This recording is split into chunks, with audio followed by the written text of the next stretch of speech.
दोस्तों, मंगल लक्ष्मी की आज की एपिसोड में आप ये देखेंगे कि मंगल और अम्मा मिलके मटर छीलते हैं। तभी सौम्या का एक कोरियर आता है। सौम्या वो कोरियर लेके अंदर जाती है और बोलती है कि वाह देखो, मैं इधर पूरे घर के लिए कमा रही हूँ और दोनों सास और बहू बैठ के मटर छील रहा है।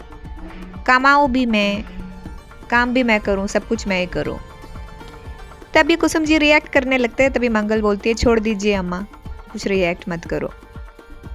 आदित्य को एक जॉब ऑफर के लिए एक्सपेक्ट कर रहे थे। आदित्य मेल ओपन करके देखेगा तो वहाँ से कंपनी से मैसेज आता है कि आप सेलेक्ट नहीं हुए हैं। ये देख के आदित्य को बहुत दुख होता है कि बहुत सारे जॉब एप्लीकेशन दिया था लेकिन एक भी पक्का नहीं हुआ।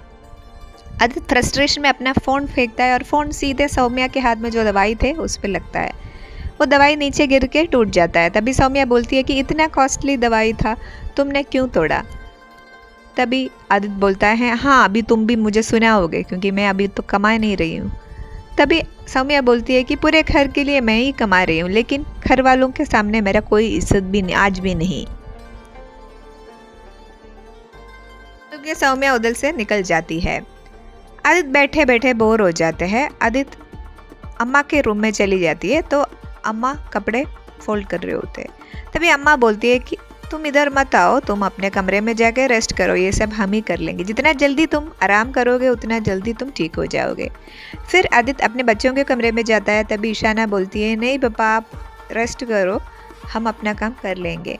फिर आदित्य मंगल हॉल में जाते हैं तो मंगल वहाँ खाना पैक करने की कोशिश कर रही होती है। मंगल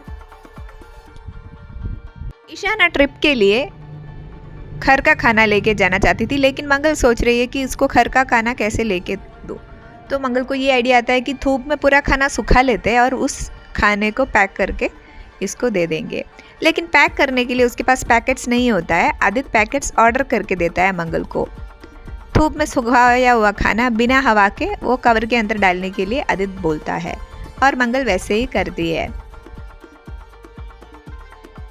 कार्तिक की याददाश्त खोने की वजह से उसको ये भी याद नहीं है कि उसका कौन कौन सा गाना रिलीज़ हुआ है। उसको लगता है कि उसका कॉपीराइट छीन के वो म्यूज़िक प्रोड्यूसर ने वो रिलीज़ कर दिया, इसलिए वो कार्तिक वो म्यूज़िक प्रोड्यूसर के साथ जाकर झगड़ा करते हैं। बाहर आते ही सारे प्रेस वाले पूछते हैं कि तुम्हें ऐसे क्यों लग रहा है कि प्रोड्यूसर ने ये किया है, तुम और जिया साथ में हो गए हो क्या। ये सब सवाल मीडिया वाले पूछते हैं और लक्ष्मी उधर आके कार्तिक को अपने घर वापस लेके आता है। कार्तिक एकदम परेशान हो जाता है और अपने माँ से पूछता है माँ ये सब क्या हो रहा है, ये सब लोग ऐसे क्यों बोल रहा है। कुसुम जी बोलती है कि हाँ बेटा तुम्हारा बीच में 1 महीने का मेमोरी लॉस हो गया था, तुम्हें इस 1 महीने में जो भी चीज़ हुआ है तुम्हें याद नहीं होगा। गायत्री जी सब कुछ बोलता है कार्तिक को लेकिन ये नहीं बोलता है कि लक्ष्मी से उसका शादी हुआ है। तो लक्ष्मी पूछती है कि अम्मा आपने ये क्यों नहीं बोला। सीरियल में आगे क्या क्या होते हैं जानने के लिए हमारे चैनल के साथ इसी तरह बने रहिए।